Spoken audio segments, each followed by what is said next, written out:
Teman-teman, sebetulnya udah lama banget, sudah bertahun-tahun saya pengen banget bikin video ini. Pembahasan yang benar-benar super penting. Kalian harus tonton, kalian harus simak dengan seksama, dan kalian harus share video ini. Karena ini akan membuka mata kita semua sejarah sesungguhnya kenapa Palestina dijajah, dan kenapa penjajahan harus di Palestina, dan kenapa umat Islam bisa lemah, dan kenapa. Baik teman-teman, sebelum saya mulai membahas topik kita hari ini, saya ingin update dulu seperti biasa. Ini sudah hari ke-25, ya Allah. Semakin brutal, semakin barbar. Teman-teman, sudah nggak pantas ini disebut perang ya. Memang sejak hari pertama sebetulnya tidak pernah ada perang antara Gaza dengan Israel. Kenapa? Karena Israel ini sudah keluar dari track, dari prinsip-prinsip kode etik sebuah peperangan. Nggak gentle, nggak fair. Perang itu antara kekuatan bersenjata melawan kekuatan bersenjata. Para pejuang Gaza ketika menyerbu masuk ke wilayah jajahan Israel, itu yang mereka bunuh itu adalah para militer. Sementara sipil itu mereka lepaskan, atau mereka tawan, sipil mereka tawan. Itulah peraturan perang. Tapi yang terjadi di Gaza ini, jajah tempur ini nggak pernah mentarget para pejuang, tapi apa? Sipil, wanita, anak-anak. Yang terbaru nih, beberapa menit yang lalu sebelum saya tag video ini, pembantaian sangat besar di wilayah Jabalia, pemukiman padat penduduk, pengungsian Jabalia di wilayah jalur Gaza bagian utara. Ya Allah, itu benar-benar 6 ya, yang saya dengar tuh ada 6 roket berkekuatan ledak yang sangat besar. Satu roket itu 1 ton beratnya, itu dipujamkan ke pemukiman padat penduduk. Menurut Kementerian Kesehatan tadi katanya sih mungkin sampai 400 perkiraan jumlah korban jiwa hari ini di wilayah Jabalia doang ya, belum di Nusairat. Tadi juga ada pembantaian di jalur Gaza bagian tengah, dan di sekitar saya pun masih banyak ledakan terjadi. Hari ini benar-benar hari yang sangat berdarah. Mungkin nggak lagi akan keluar berita korban jiwa mencapai lebih dari angka 9.000 dan korban luka sudah ada 22.000, ya Allah. Baik teman-teman, jadi sekali lagi memang sudah keluar dari jalur pertempuran kode etik peperangan, karena yang dibunuh sipil, tim medis, jurnalis, dan ini benar-benar genosida, nggak logis. Mereka beralasan melindungi diri atau ya, self defense, tapi yang mereka bantai ini sipil. Nggak nyambung banget teman-teman, ya Allah. Oke teman-teman, saya akan masuk ke pembahasan selanjutnya. Jadi gini teman-teman, ketika Barat ini ingin menjajah Palestina, mereka ini tidak sekedar ya ujuk-ujuk misalnya oke, kita tentukan Palestina sebagai tempat yang kita jajah. Enggak. Dan itu enggak semudah itu mereka merebut Palestina. Semua saling berkaitan.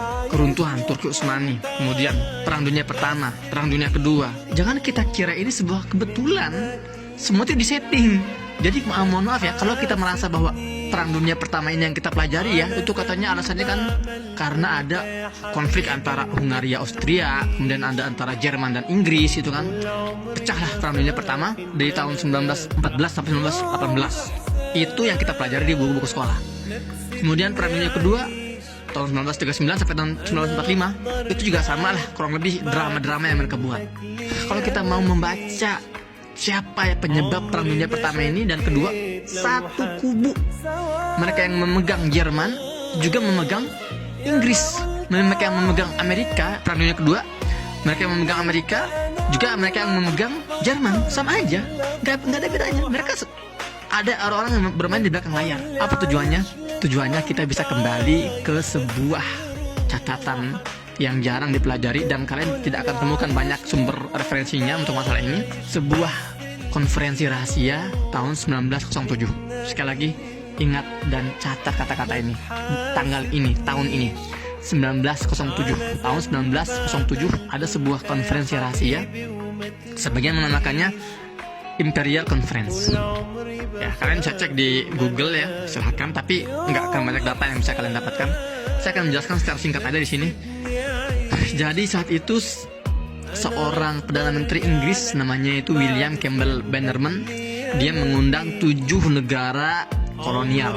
Oke, 7 negara kolonial. Kalau kita bicara negara kolonial, yang gak jauh-jauh lah, Inggris, Perancis, kemudian Itali, Portugis, itu kan. Kemudian apa lagi? Belanda, gitu kan. Pokoknya negara-negara yang memang kerjanya tuh menjajah negara lain, itu namanya negara-negara kolonial.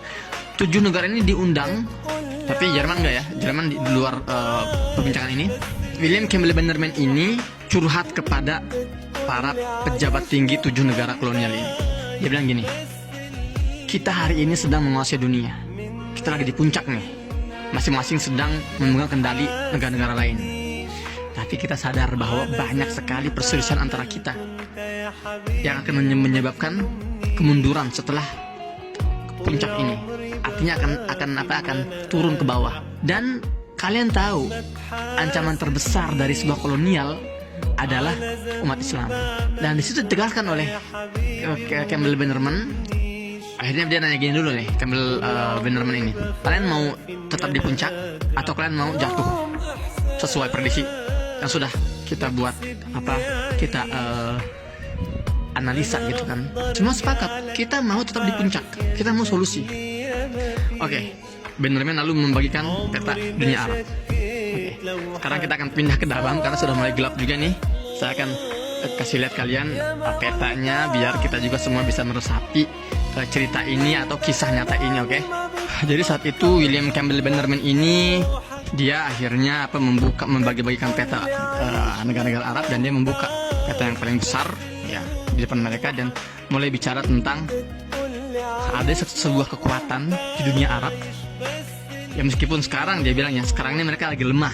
Sekarang itu mereka lagi masa-masa ya perpecahan, lagi diselimuti oleh kebodohan ini negara Arab nih, gitu ya.